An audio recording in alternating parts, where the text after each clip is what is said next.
گئے تھے روزے بخشوانے، نماز گلے پڑی، یامردان کچار کین دولوئے تتول دو۔ جب کوئی شخص کسی کام سے بچنے کے لیے کوشش کرتے ہوئے اس سے زیادہ مشکل کام میں پھنس جائے تو ایسے موقع پر اس کہاوت کو استعمال کیا جاتا ہے۔ ایک شخص کسی مولوی کی پیروی کرتا تھا اور اکثر ان کی خدمت میں حاضر ہوا کرتا تھا۔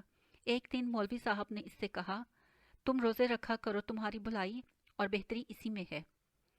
اس نے مولوی صاحب کے حکم کی تعمیل میں روزے رکھنا شروع کر دیے، مگر جلد ہی وہ روزوں سے تنگ آ گیا۔ روزوں سے چھٹکارا حاصل کرنے کے لیے وہ مولوی صاحب کی خدمت میں حاضر ہوا اور ان سے کہا، مولوی صاحب میرے روزے معاف کر دیجئے۔ مولوی صاحب نے جواب میں کہا، روزوں کے ساتھ ساتھ پابندی سے نماز بھی پڑھا کرو تاکہ تمہارا دوسرا فرض بھی ادا ہو جائے۔ ناچار اس کو مولوی کے حکم کی تعمیر کرنا پڑی۔ اسی وقت سے مثل مشہور ہو گئی کہ گئے تھے روزے بخشوانے، نماز گلے پڑی۔ رفو چکر ہونا، سوشمک، فیدرمک، کچمک۔